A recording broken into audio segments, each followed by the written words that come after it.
ಅಂಗೈಯಲ್ಲಿಟ್ಟುಕೊಂಡು ನನ್ನ ಆದರಿಸಿದೆ ದೇವಾ. ಅತ್ಯಂತ ಶ್ರೇಷ್ಠವಾದ ನಿನ್ನ ಪ್ರೀತಿಯ ನೀಡಿದೆ ದೇವಾ. ಯಾರೂ ಇಲ್ಲ ನನ್ನಾಧಾರ, ಎಲ್ಲೂ ಇಲ್ಲ ಜೀವಾಧಾರ.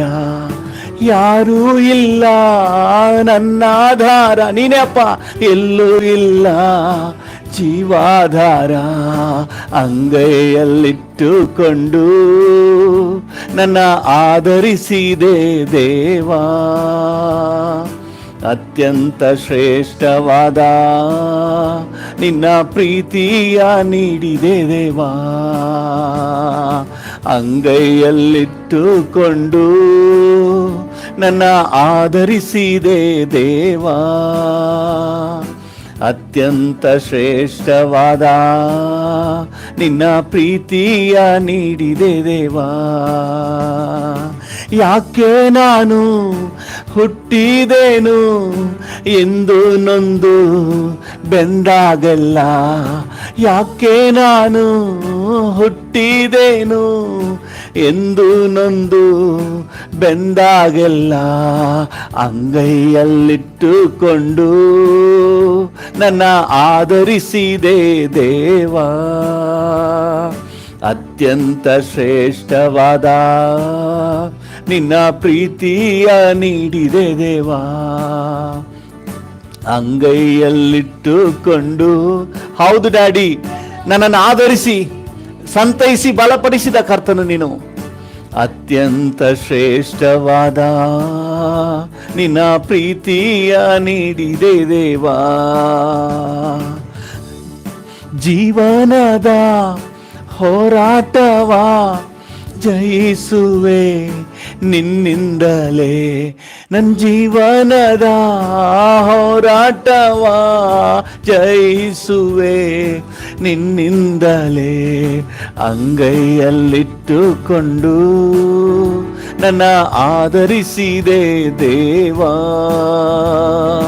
ಅತ್ಯಂತ ಶ್ರೇಷ್ಠವಾದ ನಿನ್ನ ಪ್ರೀತಿಯ ನೀಡಿದೆ ದೇವಾ.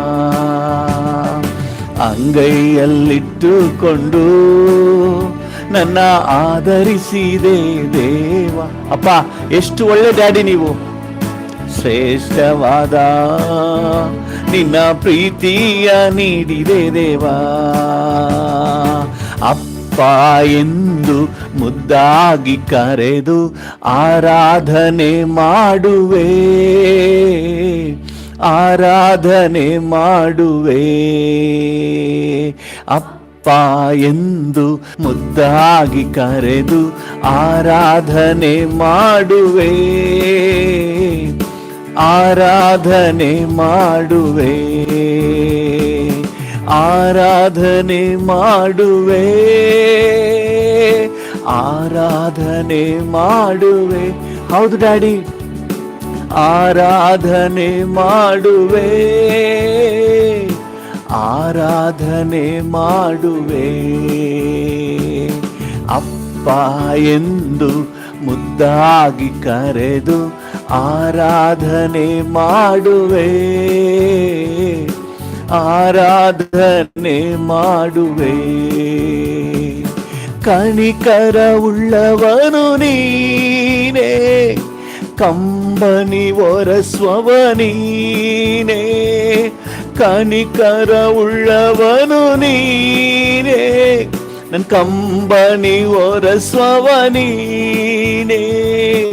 ಅಪ್ಪ ಎಂದು ಮುದ್ದಾಗಿ ಕರೆದು ಆರಾಧನೆ ಮಾಡುವೆ, ಆರಾಧನೆ ಮಾಡುವೆ. ಅಪ್ಪ ಎಂದು ಮುದ್ದಾಗಿ ಕರೆದು ಆರಾಧನೆ ಮಾಡುವೆ,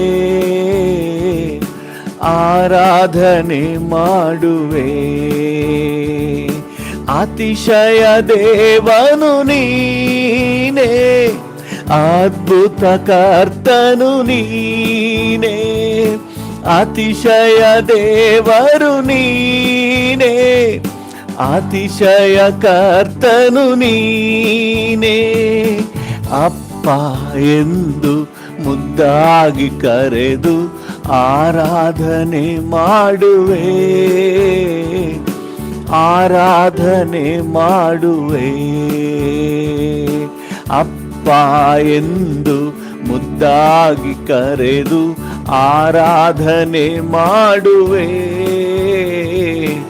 ಆರಾಧನೆ ಮಾಡುವೆ. ಸರ್ವಶಕ್ತನು ನೀನೇ, ಸಮಾಧಾನ ಪ್ರಭುವು ನೀನೇ. ಸರ್ವಶಕ್ತನು ನೀನೇ, ಸಮಾಧಾನ ಪ್ರಭುವು ನೀನೇ. ಅಪ್ಪ ಎಂದು ಮುದ್ದಾಗಿ ಕರೆದು ಆರಾಧನೆ ಮಾಡುವೆ, ಆರಾಧನೆ ಮಾಡುವೆ. ಅಪ್ಪ ಎಂದು ಮುದ್ದಾಗಿ ಕರೆದು ಆರಾಧನೆ ಮಾಡುವೆ, ಆರಾಧನೆ ಮಾಡುವೆ, ಆರಾಧನೆ ಮಾಡುವೆ, ಆರಾಧನೆ ಮಾಡುವೆ, ಆರಾಧನೆ ಮಾಡುವೆ, ಆರಾಧನೆ ಮಾಡುವೆ. ಅಪ್ಪ ಎಂದು ಮುದ್ದಾಗಿ ಕರೆದು ಆರಾಧನೆ ಮಾಡುವೆ, ಆರಾಧನೆ ಮಾಡುವೆ, ಆರಾಧನೆ ಮಾಡುವೆ, ಆರಾಧನೆ ಮಾಡುವೆ. ಹೌದು ಡ್ಯಾಡಿ, ನಿಮಗೆ ಆರಾಧನೆ, ಆರಾಧನೆ ನಿಮಗೆ, ಆರಾಧನೆ ನಿಮಗೆ. ಯೆಹೋವಾ ರಾಫಾ ನೀನೇ, ಆರೋಗ್ಯದಾಯಕ ನೀನೇ. ಯೆಹೋವಾ ರಾಫಾ ನೀನೇ, ನಂಬಿಕೆಯಿಂದ ಹೇಳಿ, ಆರೋಗ್ಯದಾಯಕ ನೀನೇ. ಅಪ್ಪ ಎಂದು ಮುದ್ದಾಗಿ ಕರೆದು ಆರಾಧನೆ ಮಾಡುವೆ, ಆರಾಧನೆ ಮಾಡುವೆ. ಹಲ್ಲೆಲೂಯ. ಯೆಹೋವಾ ಶಾಲೋಮ್ ನೀನೇ, ಸಮಾಧಾನ ಪ್ರಭುವು ನೀನೇ. ಹೌದು ಡ್ಯಾಡಿ, ಯೆಹೋವಾ ನನ್ನ ಕುಟುಂಬದಲ್ಲಿ ಶಾಲೋಮ್ ನೀನೇ, ಸಮಾಧಾನ ಪ್ರಭುವು ನೀನೇ. ಅಪ್ಪ ಎಂದು ಮುದ್ದಾಗಿ ಕರೆದು ಆರಾಧನೆ ಮಾಡುವೆ, ಆರಾಧನೆ ಮಾಡುವೆ. ಅಪ್ಪ ಎಂದು ಮುದ್ದಾಗಿ ಕರೆದು ಆರಾಧನೆ ಮಾಡುವೆ, ಆರಾಧನೆ ಮಾಡುವೆ. Hallelujah, hallelujah. ನಿಮಗೆ ಆರಾಧನೆ. ಯೆಹೋವಾ ರಾಫಾ, ಯೆಹೋವಾ ಶಾಲೋಮ್, ಯೆಹೋವಾ ಈರೇ, ಒದಗಿಸುವ ದೇವನೇ. ಹಲ್ಲೆಲೂಯ. ಯೆಹೋವಾ ನಿಸ್ಸಿ, ನನಗೆ ಜಯ ಕೊಡುವ ದೇವನೇ. ಹಲ್ಲೆಲೂಯ. ಈ ಮುಂಜಾನೆ ವೇಳೆಯಲ್ಲಿ ಕರ್ತನನ್ನೇ ನೋಡೋಣ. Daddy, daddy. ಹಲ್ಲೆಲೂಯ. ಯೆಹೋವಾ ಈರೇ ನೀನೇ, ನನ್ನ ಕೊರತೆಯ ನೀಗುವವ ನೀನೆ. ಹೌದು, ನಂಬಿಕೆಯಿಂದ ಹೇಳೋಣ. ಯೆಹೋವಾ ಈರೇ ನೀನೇ, ನನ್ನ ಕೊರತೆಯ ನೀಗುವವ ನೀನೇ. ಆರಾಧನೆ ನಿಮಗೆ, ಆರಾಧನೆ ನಿಮಗೆ ಡ್ಯಾಡಿ, ಆರಾಧನೆ ನಿಮಗೆ, ಆರಾಧನೆ ನಿಮಗೆ, ಆರಾಧನೆ ಆರಾಧನೆ ನಿಮಗೆ, ಆರಾಧನೆ ನಿಮಗೆ, ನಿಮಗೆ ಆರಾಧನೆ, ಆರಾಧನೆ ನಿಮಗೆ, ಆರಾಧನೆ ನಿಮಗೆ, ಓಹೋ ಆರಾಧನೆ ನಿಮಗೆ, ಆರಾಧನೆ ನಿಮಗೆ. ಒಂದೆರಡು ನಿಮಿಷ ಹಾಗೆ ಹೇಳುವ, ನಿಮಗೆ ಆರಾಧನೆ, ನಿಮಗೆ ಆರಾಧನೆ, ನಿಮಗೆ ಘನತೆ, ನಿಮಗೆ ಗೌರವ, ನಿಮಗೆ ಮಹಿಮೆ ಡ್ಯಾಡಿ, ಯೇಸು ಡ್ಯಾಡಿ, ನಿಮಗೆ ನನ್ನ ಆರಾಧನೆ, ನಿಮಗೆ ನನ್ನ ಆರಾಧನೆ. ಕರೆಗಳನ್ನು ಚಾಚಿ ಕಣ್ಣುಗಳನ್ನು ಮುಚ್ಚಿ, ನಿಮಗೆ ನನ್ನ ಡ್ಯಾಡಿಯನ್ನು ನೋಡಿ, ಆರಾಧನೆ, ನಿಮಗೆ ನನ್ನ ಆರಾಧನೆ. ನನ್ನ ಹೃದಯವ ಗೆದ್ದವನೇ, ನನ್ನ ಬಾಳ ಪ್ರಕಾಶವೇ, ನನ್ನ ಹೃದಯವ ಗೆದ್ದವನೇ, ನನ್ನ ಬಾಳ ಪ್ರಕಾಶವೇ, ನಿಮಗೆ ನನ್ನ ಆರಾಧನೆ. ಹಾಗೆ ಕರೆಗಳನ್ನು ಚಾಚಿ ಹೇಳುವ, ನಿಮಗೆ ನನ್ನ ಆರಾಧನೆ, ನಿಮಗೆ ನನ್ನ ಆರಾಧನೆ, ಆರಾಧನೆ ನಿಮಗೆ ನನ್ನ ಆರಾಧನೆ, ನಿಮಗೆ ನನ್ನ ಆರಾಧನೆ, ಆರಾಧನೆ ನಿಮಗೆ ನನ್ನ ಆರಾಧನೆ. ಹಾಲೆಲೂಯಾ. ಭೂಮಿ ಆಕಾಶಗಳ ನಿರ್ಮಾಣಿಕನಾದ ದೇವರೇ, ಸರ್ವಶಕ್ತನೇ, ಸಾರ್ವಭೌಮನೇ, ನೆನೆ ಇದ್ದ ಹಾಗೆ ಇಂದು ಇರುವಾತನೇ, ನಿರಂತರ ಹಾಗಿರುವಾತನೇ, ಕಾಯುವ ಕರ್ತನೆ, ಕಣ್ಣೀರು ಒರೆಸುವಾತನೇ, ಕರ ಹಿಡಿದು ನಡೆಸುವಾತನೇ, ಎದೆಯಲ್ಲಿ ಒರಗಿಸಿ ಸಂತೈಸುವಾತನೇ, ಹೊತ್ತೊತ್ತಿಗೂ ಪೋಷಿಸುವಾತನೇ.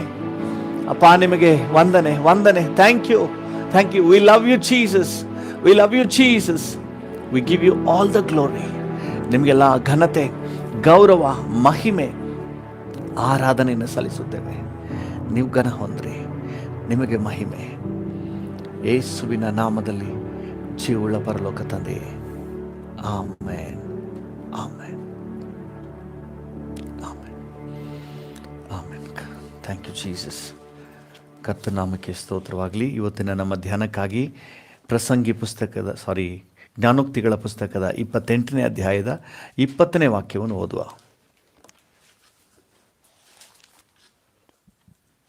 ಜ್ಞಾನೋಕ್ತಿ 28:20. ನಂಬಿಗಸ್ತನು ಆಶೀರ್ವಾದ ಪೂರ್ಣನಾಗುವನು. ಸಾಕು, ನಂಬಿಗಸ್ತನು ಆಶೀರ್ವಾದ ಪೂರ್ಣನು. ಹಲ್ಲೆಲೂಯಾ. ನಂಬಿಗಸ್ತನಿಗೆ ಆಶೀರ್ವಾದ ಪೂರ್ಣವಾಗಿ ಒದಗುತ್ತೆ ಅಂತ ಹೇಳಿ ನಾವು ನೋಡ್ತಾ ಇದ್ವಿ. ಈ ನಂಬಿಗಸ್ತಿಕೆ ಇದೆಯಲ್ಲ, ವೆರಿ ವೆರಿ ಇಂಪಾರ್ಟೆಂಟ್ ಕ್ಯಾರೆಕ್ಟರ್. ನಂಬಿಗಸ್ತರಾಗಿ ಜೀವಿಸುವುದಂದರೆ ಅದು ದೊಡ್ಡ ಸೌಭಾಗ್ಯವೇ ಸರಿ. ದೇವರ ನಾಮಕ್ಕೆ ಸ್ತೋತ್ರವಾಗಲಿ. ಈ ನಂಬಿಗಸ್ತಿಕೆಯನ್ನು ಯಾರು ಪ್ರದರ್ಶಿಸ್ತಾರೋ, ಅಂದರೆ ತಮ್ಮ ಜೀವಿತದಲ್ಲಿ ನಂಬಿಗಸ್ತರಾಗಿ ನಡ್ಕೊಳ್ತಾರೋ, ಅವರ ಜೀವಿತದಲ್ಲಿ ಕರ್ತನ ಆಶೀರ್ವಾದ ವಿಶೇಷವಾಗಿದೆ. ಹಲ್ಲೆಲೂಯಾ. ದೇವರ ನಾಮಕ್ಕೆ ಸ್ತೋತ್ರವಾಗಲಿ. ನೆನ್ನೆ ನೋಡಿದವರು ಯಾರು ನಂಬಿಗಸ್ತರಾಗಿದ್ದಾರೆ ಅವ್ರನ್ನ ದೇವರು ಪ್ರಮೋಷನ್ ಮಾಡ್ತಾನೆ, ನೆಕ್ಸ್ಟ್ ಲೆವೆಲ್ಗೆ ತಗೊಂಡೋಗ್ತಾರೆ. ಆತ್ಮಿಕ ವಿಷಯದಲ್ಲಿ ಮಾತ್ರವಲ್ಲ, ಇಹಲೋಕದಲ್ಲೂ ಕೂಡ ಯಾವುದಾದ್ರೂ ಒಂದು ಜಾಬಲ್ಲಿ, ಒಂದು ಕಂಪನಿಯಲ್ಲಿ ಎಲ್ಲಿ ನಂಬಿಗಸ್ತರಾಗಿದ್ದಾರೋ ಅವ್ರಿಗೊಂದು ಪ್ರಮೋಷನ್ ಇದೆ ಅಂತ ಹೇಳಿ ನೋಡಿದೆವು. ಇವತ್ತು ನಾವು ನೋಡುವಂಥ ಅಂಶ, ಯಾರು ನಂಬಿಗಸ್ತರಾಗಿದ್ದಾರೋ ಅವ್ರಿಗೊಂದು ಸ್ಪೆಷಲ್ ಗೌರವ ಇದೆ. ಹಲ್ಲೆಲೂಯಾ. ನಂಬಿಗಸ್ತರಿಗೆ ದೇವರು ವಿಶೇಷ ಸನ್ಮಾನವನ್ನು, ಗೌರವವನ್ನು ಇಟ್ಟಿದ್ದಾನೆ. ಹಲ್ಲೆಲೂಯಾ. ದಾನಿಯೇಲನ ಜೀವಿತದಲ್ಲಿ ನೋಡುವಾಗ, ದಾನಿಯೇಲ 6ನೇ ಅಧ್ಯಾಯದಲ್ಲಿ 28ನೇ ವಚನ ಈ ರೀತಿಯಾಗಿ ಹೇಳ್ತದೆ. ದಾನಿಯೇಲ 6:28. ದಾನಿಯೇಲ 6:28.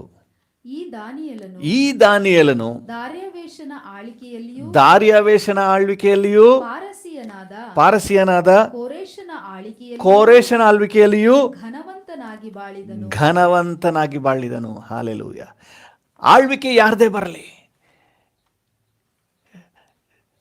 ಇನ್ಚಾರ್ಜ್ ಯಾರೇ ಆಗಿರಲಿ, ನಂಬಿಗಸ್ತನು ಅವನು ಘನವಂತನಾಗಿಯೇ ಬಾಳ್ತಾನೆ. ಹಾಲೆಲೂಯ. ದೇವರ ನಾಮಕ್ಕೆ ಸ್ತೋತ್ರವಾಗಲಿ. 6ನೇ ಅಧ್ಯಾಯದ 4ನೇ ವಚನದಲ್ಲಿ, ನಿನ್ನೆ ಕೂಡ ಓದಿದ್ದೆವು, 4ನೇ ವಚನದಲ್ಲಿ ಒಂದು ವಾಕ್ಯ ಈ ರೀತಿಯಾಗಿದೆ, ಅಂತ್ಯದಲ್ಲಿ ಅವನ ದಣಿಯು ಬಲ ನಂಬಿಗಸ್ತನಾದ ಒಳ್ಳೆ ಆಳು ನೀನು ಸ್ವಲ್ಪ ಕೆಲಸದಲ್ಲಿ ನಂಬಿಗಸ್ತನಾಗಿದ್ದಿ ದೊಡ್ಡ ಕೆಲಸದಲ್ಲಿ ನಿನ್ನನ್ನು ಇಡುತ್ತೇನೆ ನಿನ್ನ ದಣಿಯ ಸೌಭಾಗ್ಯದಲ್ಲಿ ಸೇರು ಅಂತ ಹೇಳಿದನು. ಹಾಲೆಲೂಯ. ಬಲ ನಂಬಿಗಸ್ತನಾದ ಒಳ್ಳೆ ಆಳು. ಚಿಕ್ಕ ಕೆಲಸದಲ್ಲಿ ನೀನು ನಂಬಿಗಸ್ತನಾಗಿದ್ದೆ, ಈಗ ದೊಡ್ಡ ಕೆಲಸದಲ್ಲಿ ಇಡ್ತೀನಿ. ಅದರ ನಂತರ ಒಂದು ಪದ ಇದೆ, ಧನಿಯ ಸೌಭಾಗ್ಯದಲ್ಲಿ ಸೇರು. ಹಾಲೆಲೂಯ. ನೋಡಿ ಎಂಥ ಆನರ್ ಅಂದರೆ, ಧನಿಯ ಜೊತೆ ಅಂದರೆ ಯಜಮಾನನ ಜೊತೆ ಊಟಕ್ಕೆ ಕುಳಿತುಕೊಳ್ಳುವ ಯಜಮಾನನ ಜೊತೆ ಅವನ ಸೌಭಾಗ್ಯದಲ್ಲಿ, ಅವನು ಯಾವ ಒಂದು ಸೌಭಾಗ್ಯದಲ್ಲಿದ್ದಾನೋ ಆ ಸೌಭಾಗ್ಯದಲ್ಲಿ ಪಾಲುಗಾರರಾಗುವಂತಹ ಒಂದು ಗ್ರೇಟ್ ಆನರ್ ಯಾರಿಗೆ ಸಿಕ್ಕಿದೆ? ಈ ನಂಬಿಗಸ್ತನಿಗೆ ಸಿಕ್ಕಿದೆ. ಅದೇ ರೀತಿ 23ನೇ ವಚನದಲ್ಲೂ ಸಹ ಅದನ್ನೇ ಓದ್ತೇವೆ. 23ನೇ ವಚನದಲ್ಲೂ ಸಹ ಅವನ ದಣಿಯು ಅವನಿಗೆ, ಬಲ ನಂಬಿಗಸ್ತನಾದ ಒಳ್ಳೆ ಆಳು ನೀನು ಸ್ವಲ್ಪ ಕೆಲಸದಲ್ಲಿ ನೀನು ನಂಬಿಗಸ್ತನಾಗಿದ್ದೆ, ದೊಡ್ಡ ಕೆಲಸದಲ್ಲಿ ನಿನ್ನನ್ನು ದೊಡ್ಡ ಕೆಲಸದಲ್ಲಿ ಇಡುತ್ತೇನೆ. ಪ್ರಮೋಷನ್ ಇದೆ. ಆಮೇಲೆ ನಿನ್ನ ಧನಿಯ ಸೌಭಾಗ್ಯದಲ್ಲಿ ಸೇರು. ಹಾಲೆಲೂಯ. ಸೊ ಧನಿಯ ಸೌಭಾಗ್ಯ ಅನ್ನೋದು it's A great honour. Hallelujah. ಯಾರು ನಂಬಿಗಸ್ತರಾಗಿದ್ದಾರೋ ಅವ್ರಿಗೆ ಗ್ರೇಟ್ ಆನರ್ ಇದೆ, ಒಂದು ದೊಡ್ಡ ಗೌರವ ಇದೆ. ಹಾಲೆಲೂಯ. ಅದರಲ್ಲಿ ಯಾವ ಅನುಮಾನವೂ ಇಲ್ಲ. ಒಂದು ನಿದರ್ಶನವನ್ನು ನಾವು ಪ್ರಾರ್ಥನೆ ಮಾಡೋಣ. ಎಸ್ತರ್ ಪುಸ್ತಕಕ್ಕೆ ಬನ್ನಿ. ಎಸ್ತರ್ ಪುಸ್ತಕ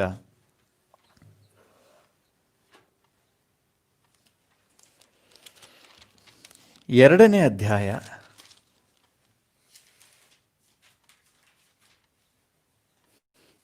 19ರಿಂದ 23ನೇ ವಚನದವರೆಗೆ. ಅಲ್ಲಿ ಒಂದು ಸಂಭವ ಆಗ್ತದೆ.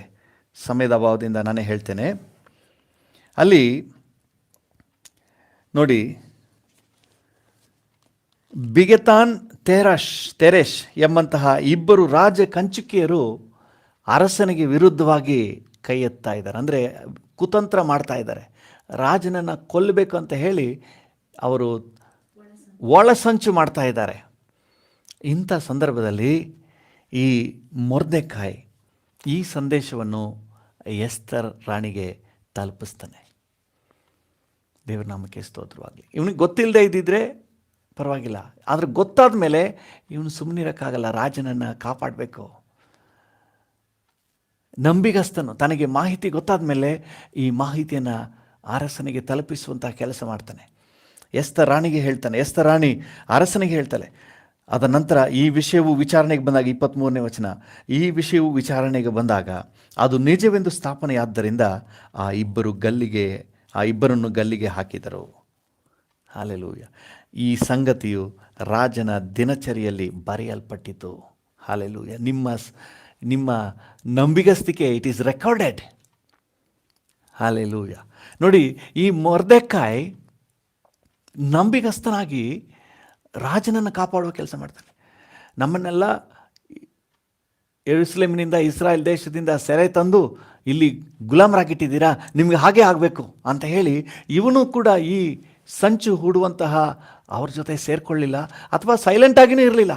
ನಮ್ಗೆ ಯಾಕೆ ಬೇಕಪ್ಪ, ಕೆಲವ್ರು ಏನು ಮಾಡ್ತಾರೆ, ನಮ್ಗೆ ಯಾಕೆ ಬೇಕು ಬಿಡಪ್ಪ, ಅದು ಹೆಂಗಾದ್ರೂ ಆಗಲಿ ಅಂತ ನೆನೆಸ್ತಾರೆ.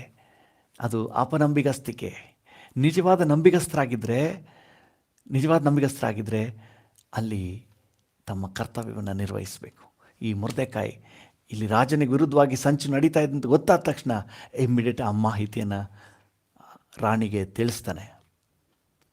ಅದು ಅರಸನಿಗೆ ಗೊತ್ತಾಗುತ್ತೆ, ವಿಚಾರಣೆಗೆ ಬರುತ್ತೆ. ತಪ್ಪಿತಸ್ಥರೆಂದು ಆ ಸಂಚುಕೋರರನ್ನು ಗಲ್ಲಿಗೇರಿಸ್ತಾರೆ. ಇದು ಆಗಿ ಬಹಳ ಕಾಲ ಹೋಯಿತು. ನಾವು ನೆನೆಸ್ಬೋದು, ನಾವು ನಂಬಿಗಸ್ತರಾಗಿದ್ದರೆ ಏನು ಪ್ರಯೋಜನ, ಸುಮ್ಮನೆ ಅವ್ರ ಹತ್ರ ಇವ್ರ ಹತ್ರ ನಿಷ್ಠೂರ. ಇವರ ಸಂಬಂಧಿಕರೆಲ್ಲ ಯಾರು ಈ ಗಲ್ಲಿಗೇರಿಸಲ್ಪಟ್ಟಲ್ಲ, ಅವ್ರ ಸಂಬಂಧಿಕರೆಲ್ಲ ನಮ್ಮ ಬಗ್ಗೆ ತಪ್ಪಾಗಿ ಮಾತಾಡ್ಕೊಬಿಡ್ತಾರೆ, ನಮ್ಗೆ ಯಾಕಪ್ಪ ಅಂತ ಹೇಳಿ ಈ ಮೊರ್ದೆಕಾಯಿ ಇರಲಿಲ್ಲ. ತನ್ನ ಜವಾಬ್ದಾರಿಕೆಯನ್ನು ಉತ್ತಮವಾಗಿ ನಿರ್ವಹಿಸಿದ, ತನಗೆ ಅರಸನಾಗಿರುವವನಿಗೆ ಅವನು ನಂಬಿಗಸ್ತನಾಗಿದ್ದ. ವೈರಿ ಎದುರಾಳಿ ಅರಸನಾಗಿದ್ದರೂ ಸಹ ಅವನ ಆಸ್ಥಾನದಲ್ಲಿರೋದ್ರಿಂದ, ಆ ಕೋಟೆಯಲ್ಲಿ ಅವನು ಇರೋದ್ರಿಂದ ಅವನು ಅದಕ್ಕೆ ನಂಬಿಗಸ್ತನಾಗಿದ್ದಾನೆ. ಈಗ ಬಹಳ ದಿನಗಳು ಗತಿಸಿ ಹೋಯಿತು.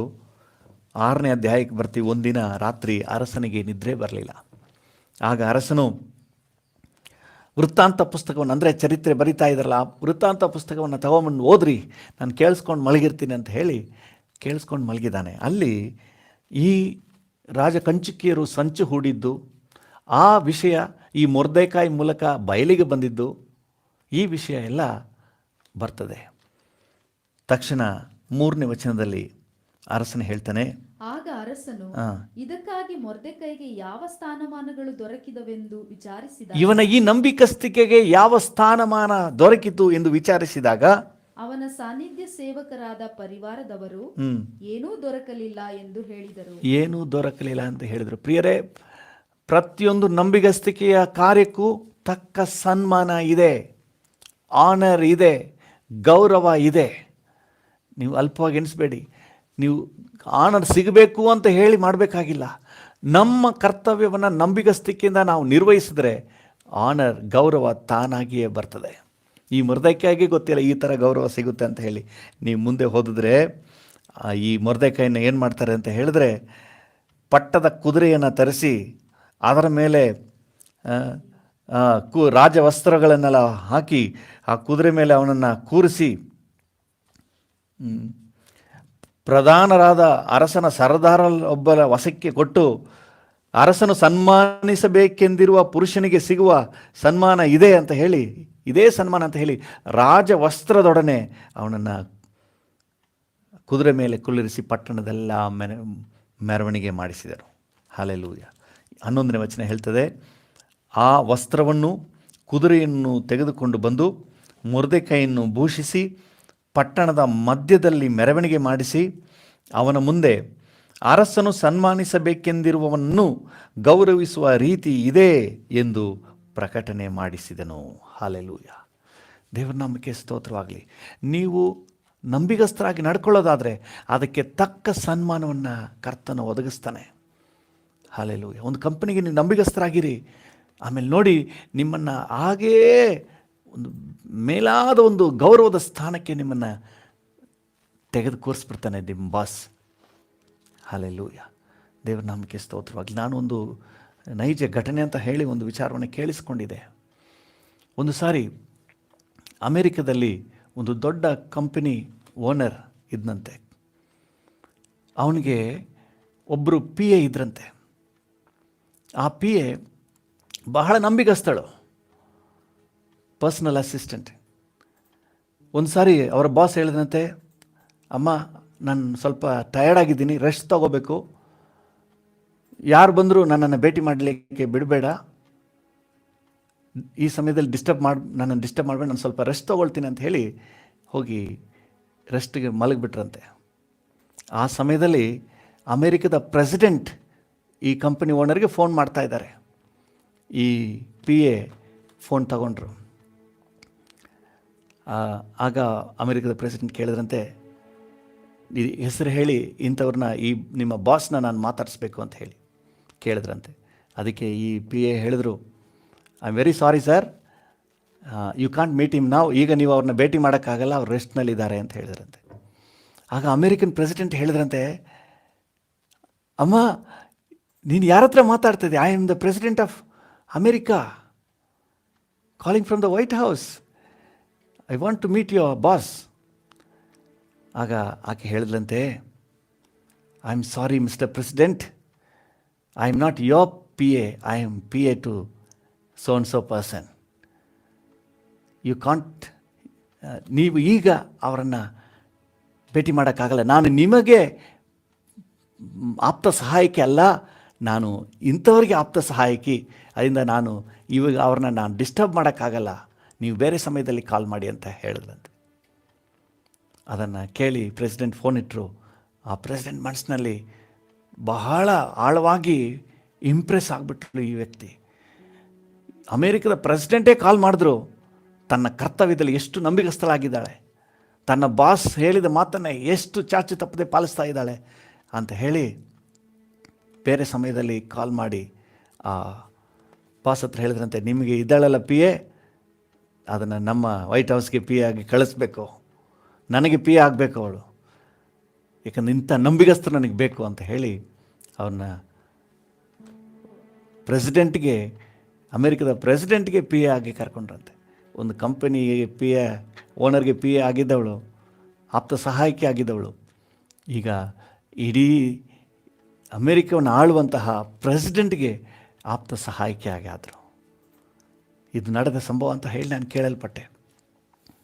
ಎಲ್ಲಿ ನಂಬಿಗಸ್ತಿಕೆ ಇದೆಯೋ ಅಲ್ಲಿ ಒಂದು ಗೌರವದ ಸ್ಥಾನ ಇದೆ, ಇನ್ನೊಂದು ಮೇಲಾದ ಒಂದು ಗೌರವದ ಸ್ಥಾನ ಇದೆ. ಅದರಿಂದಾಗಿ ನಂಬಿಗಸ್ತಿಕೆಯನ್ನು ಬಿಡದೆ ನಾವು ಅದನ್ನು ಅನುಸರಿಸುವ, ಎಲ್ಲಿ ದೇವರಿಟ್ಟಿದ್ದಾರೆ ನಾವು ನಂಬಿಗಸ್ತರಾಗಿರುವ, ಹಲ್ಲೆಲೂಯಾ, ನಾವು ಕಾರ್ಯನಿರ್ವಹಿಸುವಂತಹ ಕಂಪನಿಗೆ, ಸಂಸ್ಥೆಗೆ, ನಮ್ಮ ಮೇಲಿರುವಂಥ ನಾಯಕರಿಗೆ, ನಮ್ಮ ಮೇಲಿರುವಂಥ ಅಧಿಕಾರಿಗೆ ನಾವು ನಂಬಿಗಸ್ತರಾಗಿರುವ, ಯಾವ ಕೆಲಸದಲ್ಲಿ ದೇವರು ನಮ್ಮನ್ನು ಇಟ್ಟಿದ್ದಾರೋ ನಾವು ನಂಬಿಗಸ್ತರಾಗಿರುವ ಸಮಯ ಬರುವಾಗ ದೇವರೇ ಆ ಗೌರವದ ಸ್ಥಾನದಲ್ಲಿ ಎತ್ತಿ ನಿಲ್ಲಿಸ್ಬಿಡ್ತಾರೆ. ಹಲ್ಲೆಲೂಯಾ. ಇವತ್ತು ಅನೇಕರು ನಂಬಿಗಸ್ತರಾಗಿರೋದಿಲ್ಲ, ಗೌರವವನ್ನು ಮಾತ್ರ ಹುಡುಕ್ತಾರೆ. ನನಗೆ ಗೌರವ ಸಿಗಬೇಕು, ಸ್ಥಾನಮಾನ ಸಿಗಬೇಕು ಅಂತ ಹೇಳಿ. ಅದು ತಪ್ಪಾದ ಮಾರ್ಗ. ನಿಜವಾದ ಸ್ಥಾನಮಾನ ಗೌರವ ಇರೋದು ಎಲ್ಲಿ ನಂಬಿಗಸ್ತಿಕೆ ಇದೆಯೋ ಅಲ್ಲೇ. ಬಲ ನಂಬಿಗಸ್ತನಾದ ಒಳ್ಳೆ ಆಳು ನಿನ್ನ ಧನಿಯ ಸೌಭಾಗ್ಯದಲ್ಲಿ ಸೇರು. ಧನಿಯ ಸೌಭಾಗ್ಯ, ಗ್ರೇಟ್ ಆನರ್, ವಿಶೇಷ ಗೌರವ. ಅದರಿಂದಾಗಿ ನಾವು ನಂಬಿಗಸ್ತರಾಗಿರಲಿಕ್ಕೆ ಪಳಗುವ. ನಮ್ಮ ಜವಾಬ್ದಾರಿಕೆಯಲ್ಲಿ ನಮಗೆ ಹಾಕಬೇಕು.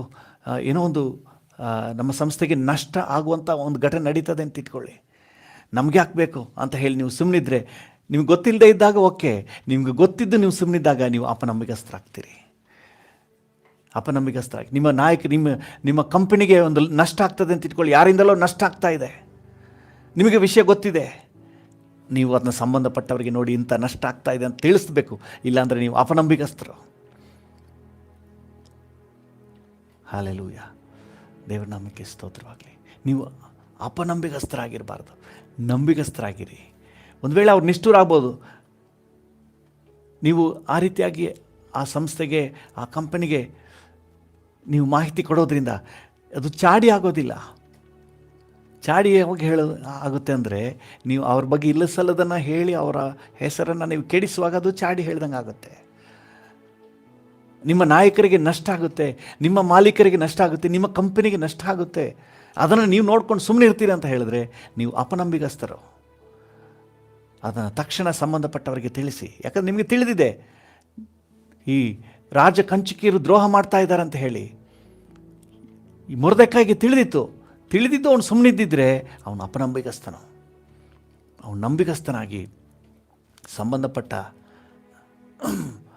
ಎಸ್ತರಳಿಗೆ ಮಾಹಿತಿಯನ್ನು ತಲುಪಿಸಿ ರಾಜನನ್ನು ಕಾಪಾಡಿದನು, ಸಂಸ್ಥೆಯನ್ನು ಕಾಪಾಡಿದನು. ಹಲ್ಲೆಲೂಯಾ. ತನ್ನ ಕಂಪನಿಯನ್ನು ಕಾಪಾಡಿದನು. ಅದರಿಂದಾಗಿ ಒಂದು ದಿನ ಅದಕ್ಕಾಗಿ ಅವನು ಯಾವ ನಂಬಿಗಸ್ತಿಕೆಯನ್ನು ಪ್ರಕಟ ಮಾಡಿದನೋ ಆ ನಂಬಿಗಸ್ತಿಕೆಗಾಗಿಯೇ ಒಂದು ಸನ್ಮಾನ. ಹಲ್ಲೆಲೂಯಾ. ಇವತ್ತು ನಾವು ಕೂಡ ಕರ್ತನ ಸಮ್ಮುಖದಲ್ಲಿ ಒಪ್ಪಿಸಿಕೊಡುವ ನಂಬಿಗಸ್ತರಾಗಿರಲಿಕ್ಕೆ ಸಹಾಯ ನೀಡು. ಗೌರವ ತಾನಾಗಿ ಬರ್ತದೆ. ನಾವು ನಂಬಿಗಸ್ತರಾಗಿರಬೇಕು. ಯಾವ ಕೆಲಸದಲ್ಲಿ, ಯಾವ ಸ್ಥಾನದಲ್ಲಿ ನಮ್ಮನ್ನು ಇಟ್ಟಿದ್ದಾರೋ ಅದನ್ನು ನಾವು ನಂಬಿಗಸ್ತರಾಗಿರುವಾಗ ಒಂದು ದಿನ ನಮಗೆ ಸನ್ಮಾನ ಇದೆ. ಹಲ್ಲೆಲೂಯಾ. ಕಣ್ಣುಗಳನ್ನು ಮುಚ್ಚಿ ಪ್ರಾರ್ಥನೆ ಮಾಡುವ. ಕೃಪಾ ಸಂಪನ್ನನಾದ ದೇವರೇ, ಅಪ್ಪ, ನಂಬಿಗಸ್ತನನ್ನು ಸನ್ಮಾನಿಸುವ ದೇವರು ನೀವು. ದಾನಿಯೇಲನು ನಂಬಿಗಸ್ತನೇ ಆಗಿದ್ದನು. ಯಾವ ವಿಚಾರದಲ್ಲೂ ಅವನಲ್ಲಿ ತಪ್ಪು ಕಂಡುಹಿಡಿಯಕ್ಕಾಗಲಿಲ್ಲ. ಅದರಿಂದಾಗಿ ಕರ್ತನೆ ಅಡ್ಮಿನಿಸ್ಟ್ರೇಷನ್ ಚೇಂಜ್ ಆದರೂ ಸಹ, ಅಧಿಕಾರ ಚೇಂಜ್ ಆದರೂ ಸಹ, ಆಡಳಿತ ಚೇಂಜ್ ಆದರೂ ಸಹ ಅವನ ಸ್ಥಾನದಲ್ಲಿ ಯಾವ ಕೊರತೆ ಆಗಲಿಲ್ಲ. ಅವನು ಘನವಂತನೇ ಆಗಿದ್ದನು. ಅವನಿಗೆ ಗೌರವದ ಸ್ಥಾನವೇ ಇತ್ತು. ಹಲ್ಲೆಲೂಯ. ಮೊರ್ದೆಕಾಯ್ ಕರ್ತನೆ ನಂಬಿಗಸ್ತನಾಗಿ ತನ್ನ ಕಾರ್ಯನಿರ್ವಹಿಸಿದನು. ರಾಜ ಕಂಚುಕಿಯರು ರಾಜನಿಗೆ ವಿರುದ್ಧವಾಗಿ ಒಳಸಂಚು ಮಾಡಿದಾಗ ಇವನು ರಾಜನಿಗೆ ನಂಬಿಗಸ್ತನಾಗಿ ಆ ಮಾಹಿತಿಯನ್ನು ರಾಜನಿಗೆ ತಲುಪಿಸಿದನು. ಅದರಿಂದಾಗಿ ರಾಜನ ಜೀವ ಕಾಪಾಡಲ್ಪಟ್ಟಿತು. ಕರ್ತನೆ, ಇದರಿಂದ ಈ ಮೊರ್ದೆಕಾಯಿಗೂ ಒಂದಿನ ಸನ್ಮಾನ ಸಿಕ್ಕಿತು ಅಂತ ನಿನ್ನ ವಾಕ್ಯ ಹೇಳ್ತದೆ. ಹೌದಪ್ಪ, ಇವತ್ತು ನಮಗೆ ಆ ಕೃಪೆ ಕೊಡಪ್ಪ, ನಂಬಿಗಸ್ತರಾಗಿರ್ಲಿಕ್ಕೆ ಕೃಪೆ ಕೊಡಪ್ಪ. ಹೌದು, ಈ ನಂಬಿಗಸ್ತರಾಗಿರುವಾಗ ಸನ್ಮಾನ ಇದೆ, ಒಂದು ಒಳ್ಳೆ ಗೌರವದ ಸ್ಥಾನ ಇದೆ. ಯಾರು ನಂಬಿಗಸ್ತರಾಗಿದ್ದಾರೆ ಅವ್ರಿಗೊಂದು ಗೌರವ ಇದೆ. ನಾವು ಗೌರವವನ್ನು ಹುಡುಕದೆ ನಂಬಿಗಸ್ತರಾಗಿದ್ದು ಆ ಗೌರವದ ಸ್ಥಾನವನ್ನು ತಲುಪುವಂತೆ ಸಹಾಯ ನೀಡು ಅಪ್ಪ. ನನ್ನೊಂದಿಗೆ ಸೇರಿ ಪ್ರಾರ್ಥನೆ ಮಾಡುತ್ತಿರುವ ಪ್ರತಿಯೊಬ್ಬರು ಎಲ್ಲೆಲ್ಲಿ ಕೆಲಸ ಮಾಡ್ತಾ ಇದ್ದಾರೋ ಆ ಸ್ಥಳದಲ್ಲಿ ಸ್ಥಾನಮಾನಗಳನ್ನು ಅಪೇಕ್ಷಿಸದೆ ತಮಗಿರುವಂಥ ಜವಾಬ್ದಾರಿಕೆಯಲ್ಲಿ ಕರ್ತನೆ ನಂಬಿಗಸ್ತರಾಗಿರಲಿಕ್ಕೆ, ಆ ನಂಬಿಗಸ್ತಿಕೆ ಮೂಲಕ ಒಂದು ಸನ್ಮಾನವನ್ನು ಹೊಂದಿಕೊಳ್ಳಲಿಕ್ಕೆ ನೀನು ಪ್ರತಿಯೊಬ್ಬರಿಗೂ ಅನುಗ್ರಹ ಕೊಡು ಸ್ವಾಮಿ. ನನಗೆ ಯಾಕೆ ಬೇಕು ಅಂತ ಹೇಳಿ ಬಿಡಬಾರ್ದಪ್ಪ ಕರ್ತನೆ. ತಾವು ಕೆಲಸ ಮಾಡುತ್ತಿರುವ, ತಾವು ಸೇವೆ ಸಲ್ಲಿಸುತ್ತಿರುವ ಇನ್ಸ್ಟಿಟ್ಯೂಷನ್, ಸಂಸ್ಥೆ, ಕಂಪನಿ ಯಾವುದೇ ಆಗಿದ್ದರೂ ಸಹ ಕರ್ತನೆ ಸಂಬಂಧಪಟ್ಟ ನಾಯಕರಿಗೆ, ಮಾಲೀಕರಿಗೆ, ಅಧಿಕಾರಿಗೆ ನಷ್ಟ ಉಂಟಾಗದ ಹಾಗೆ, ಅವರಿಗೆ ಕೇಡು ಉಂಟಾಗದ ಹಾಗೆ, ಅವರಿಗೆ ದ್ರೋಹ ಆಗದ ಹಾಗೆ ಥ್ಯಾಂಕ್ ಯು. ಯಾವುದೇ ಒಂದು ಸನ್ನಿವೇಶವನ್ನು ಸಹ ಕರ್ತನೆ ನಂಬಿಗಸ್ತಿಕೆಯಲ್ಲಿ ಅದನ್ನು ಫೇಸ್ ಮಾಡಲಿಕ್ಕೆ ನೀನು ಕೃಪೆ ಕೊಡು ಸ್ವಾಮಿ. ಒಂದು ಸಂಸ್ಥೆಗೆ ಒಂದು ನಷ್ಟ ಉಂಟಾಗ್ತಾ ಇದೆ ಅಂದರೆ ಆ ವಿಚಾರವನ್ನು ಸಂಬಂಧಪಟ್ಟ ಬಾಸ್ಗೆ, ನಾಯಕರಿಗೆ ಅದನ್ನು ತಿಳಿಯಪಡಿಸಿ ಅದನ್ನು ಸರಿಪಡಿಸಲಿಕ್ಕೆ ಕರ್ತನೆ ನಂಬಿಗಸ್ತರಾಗಿರೋ ಸಹಾಯ ನೀಡು. ಗೊತ್ತಿದ್ದು ಕರ್ತನೆ ಆ ವಿಷಯವನ್ನು ತಿಳಿಯಪಡಿಸದೇ ಇರಬಾರ್ದಪ್ಪ. ಒಂದು ವೇಳೆ ಆ ಮೊರ್ದೆಕಾಯಿ ತಿಳಿಸದೇ ಇದ್ದಿದ್ರೆ ಇಡೀ ಸಂಸ್ಥಾನಕ್ಕೆ ದೊಡ್ಡ ಒಂದು ನಷ್ಟ ಉಂಟಾಗ್ತಾ ಇತ್ತು. ಅರಸನು ಕೊಲ್ಲಲ್ಪಟ್ಟು ದೊಡ್ಡ ಗಲಿಬಿಲಿಗೆ ಕಾರಣ ಆಗ್ತಾ ಇತ್ತು. ಇವತ್ತು ಅನೇಕರು ಅಪನಂಬಿಗಸ್ತರಾಗಿರೋದ್ರಿಂದ ಕರ್ತನೆ ಸಂಸ್ಥೆಗಳಿಗೆ ಕೆಟ್ಟ ಹೆಸರುಗಳು ಉಂಟಾಗ್ತದೆ, ಸಂಸ್ಥೆಗೆ ಕೆಟ್ಟ ಹೆಸರು ಉಂಟಾಗ್ತದೆ, ಸೇವೆಗೆ ಕೆಟ್ಟ ಹೆಸರು ಉಂಟಾಗ್ತದೆ.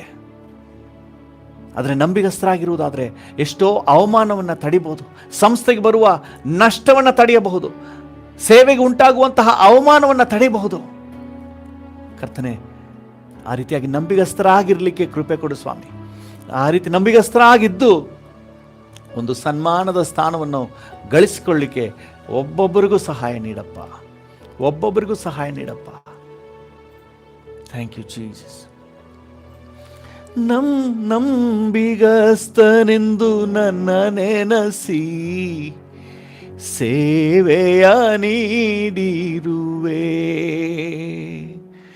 ನಂಬಿಗಸ್ತನೆಂದು ನನ್ನ ನೆನಸಿ ಸೇವೆಯ ನೀಡಿರುವೆ. ಸ್ತೋತ್ರ ಸ್ತೋತ್ರ ರಾಜ, ಸ್ತೋತ್ರ ಯೇಸು ರಾಜ, ಸ್ತೋತ್ರ ಸ್ತೋತ್ರ ರಾಜ, ಸ್ತೋತ್ರ ಯೇಸು ರಾಜ, ಸ್ತೋತ್ರ ಸ್ತೋತ್ರ ರಾಜ, ಸ್ತೋತ್ರ ಯೇಸು ರಾಜ. ಅಪ್ಪ, ನನಗೆ ಕೊಟ್ಟಿರುವ ಜವಾಬ್ದಾರಿಕೆಗಳಲ್ಲಿ ನಾನು ನಂಬಿಗಸ್ತನಾಗಿರ್ಲಿಕ್ಕೆ ಕೃಪೆ ಕೊಡು. ನನ್ನೊಂದಿಗೆ ಸೇರಿ ಈ ಸಮಯದಲ್ಲಿ ಯಾರೆಲ್ಲ ಪ್ರಾರ್ಥನೆ ಮಾಡ್ತಾ ಇದ್ದಾರೋ ಪ್ರತಿಯೊಬ್ಬರು ನಂಬಿಗಸ್ತರಾಗಿರ್ಲಿಕ್ಕೆ ಸಹಾಯ ನೀಡು. Thank you. ನಿಮ್ಮ ಕೃಪೆಯುಳ್ಳ ಹಸ್ತದಲ್ಲಿ ನಮ್ಮನ್ನು ಒಪ್ಪಿಸಿ ಪ್ರಾರ್ಥಿಸುತ್ತೇವೆ, ಯೇಸುವಿನ ನಾಮದಲ್ಲಿ ತಂದೆಯೇ, ಆಮೇನ್, ಆಮೇನ್, ಆಮೇನ್. ಕರ್ತನ ನಾಮಕ್ಕೆ ಸ್ತೋತ್ರವಾಗಲಿ. ಇವತ್ತು ನಾವು ಬಳ್ಳಾರಿ ಜಿಲ್ಲೆಗೋಸ್ಕರವಾಗಿ ನಾವು ಪ್ರಾರ್ಥನೆ ಮಾಡೋಣ. ಬಳ್ಳಾರಿ ಜಿಲ್ಲೆಯಲ್ಲಿ ಈ ವರ್ಷ ಒಳ್ಳೆ ಮಳೆ ಆಗಲಿ, ಒಳ್ಳೆ ಬೆಳೆ ಆಗಲಿ, ಎಲ್ಲ ಜನಸಾಮಾನ್ಯರು ಅಭಿವೃದ್ಧಿಯನ್ನು ಹೊಂದಲಿ, ಒಂದು ಆರ್ಥಿಕ ಅಭಿವೃದ್ಧಿ ಉಂಟಾಗಲಿ ಅಂತ ಹೇಳಿ ನಾವು ಪ್ರಾರ್ಥನೆ ಮಾಡುವ. ಹಾಲೆಲೂಯ. ಕೃಪಾ ಸಂಪನ್ನನಾದ ದೇವರೇ, ಬಳ್ಳಾರಿ ಜಿಲ್ಲೆಯಲ್ಲಿ ಈ ವರ್ಷ ಒಳ್ಳೆ ಮಳೆ ಆಗಬೇಕು, ರೈತರೆಲ್ಲ ಒಳ್ಳೆ ಅಭಿವೃದ್ಧಿಯನ್ನು ಕಾಣಬೇಕು ಸ್ವಾಮಿ. ರೈತರು ಬೆಳೆಯುವ ಬೆಳೆಗೆ ಒಳ್ಳೆ ಮಾರುಕಟ್ಟೆ ಸಿಗಬೇಕಪ್ಪ. Thank you lord. ಈ ವರ್ಷ ಬಳ್ಳಾರಿ ಜಿಲ್ಲೆಯಲ್ಲಿರುವಂಥ ಎಲ್ಲ ರೈತರಿಗೂ ನಿನ್ನ ಕೃಪೆ ಉಂಟಾಗಲಿ. Thank you lord. ದಿನಗೂಲಿ ಕೆಲಸಗಾರರಿಗೆ ಕೆಲಸದ ಅವಕಾಶ ಸಿಗಲಿ ಸ್ವಾಮಿ. Thank you. ರೈತರೆಲ್ಲರೂ ಅಭಿವೃದ್ಧಿಯನ್ನು ಕಾಣಲಿ. ವಿಶೇಷವಾಗಿ ಅವರೆಲ್ಲರೂ ರಕ್ಷಣೆ ಹೊಂದಬೇಕು ಸ್ವಾಮಿ. ಪಾಪ ಕ್ಷಮಾಪಣೆ ನಿಶ್ಚಯ ಹೊಂದಿಕೊಳ್ಳಬೇಕು, ನಿತ್ಯ ಜೀವದ ನಿರೀಕ್ಷೆಯನ್ನು ಹೊಂದಿಕೊಳ್ಳಬೇಕು. ಆ ರೀತಿಯಾಗಿ ನೀವು ಆಶೀರ್ವದಿಸಿ ನಡೆಸಿ. ನಿಮ್ಮ ಕೃಪಾ ಹಸ್ತ ಬಳ್ಳಾರಿ ಜಿಲ್ಲೆಯಲ್ಲಿರುವಂತಹ ಎಲ್ಲ ಕರ್ತನ ರೈತರ ಮೇಲೆ, ಕರ್ತನ ಎಲ್ಲ ದಿನಗೂಲಿ ಕೆಲಸಗಾರರ ಮೇಲೆ ಇರಲಿ ಅಂತ ನಾವು ಬೇಡಿಕೊಳ್ತೇವೆ. ನಿಮ್ಮ ಕೃಪೆಯಿಂದ ಅವ್ರನ್ನ ನಡೆಸಪ್ಪ. Thank you. ವಿಶೇಷವಾಗಿ ಅವರೆಲ್ಲರಿಗೂ ರಕ್ಷಣಾ ಅನುಭವ ಕೊಡಪ್ಪ. ಪಾಪ ಕ್ಷಮಾಪಣೆ ನಿಶ್ಚಯ ಕೊಡು ಸ್ವಾಮಿ. ಬಳ್ಳಾರಿ ಜಿಲ್ಲೆ ಎಲ್ಲ ರೈತರಿಗೂ ರಕ್ಷಣಾ ಅನುಭವ ಉಂಟಾಗಲಿ ಸ್ವಾಮಿ. ನಿತ್ಯ ಜೀವದ ನಿರೀಕ್ಷೆ ಉಂಟಾಗಲಿ. ಪರಲೋಕದ ಭರವಸೆ ಸಿಗಲಿ. ಗುಂಪು ಗುಂಪಾಗಿ ರಕ್ಷಣಾ ಅನುಭವವನ್ನು ಪಡ್ಕೊಳ್ಳಿಕ್ಕೆ, ನಿತ್ಯದ ನಿರೀಕ್ಷೆಯನ್ನು ಹೊಂದಿಕೊಳ್ಳಿಕ್ಕೆ ನೀವು ಸಹಾಯ ನೀಡಿ. ಯೇಸುವಿನ ನಾಮದಲ್ಲಿ ಪ್ರಾರ್ಥಿಸುತ್ತೇವೆ ತಂದೆಯೇ. ಆಮೇನ್, ಆಮೇನ್. ನನ್ನ ಮನವೇ ಯೆಹೋವನನ್ನು ಕೊಂಡಾಡು, ನನ್ನ ಸರ್ವೇಂದ್ರಿಗಳೇ ಆತನ ಪರಿಶುದ್ಧ ನಾಮವನ್ನು ಕೀರ್ತಿಸಿರಿ. ನನ್ನ ಮನವೇ ಯೆಹೋವನನ್ನು ಕೊಂಡಾಡು, ಆತನು ಮಾಡಿದ ಉಪಕಾರಗಳಲ್ಲಿ ಒಂದನ್ನೂ ಮರೆಯಬೇಡ. ಆಮೇನ್. ನಮ್ಮ ತಂದೆಯಾದ ದೇವರ ಪ್ರೀತಿ, ಪ್ರಭು ಯೇಸುವಿನ ಕೃಪೆ, ಪರಿಶುದ್ಧಾತ್ಮನ ಐಕ್ಯತೆ, ಅನ್ಯೋನ್ಯತೆ, ಸಮಾಧಾನ ಇಂದು ಎಂದು ಸದಾಕಾಲವು ನಮ್ಮೆಲ್ಲರ ಸಂಗಡ ಇರಲಿ. ಆಮೇನ್.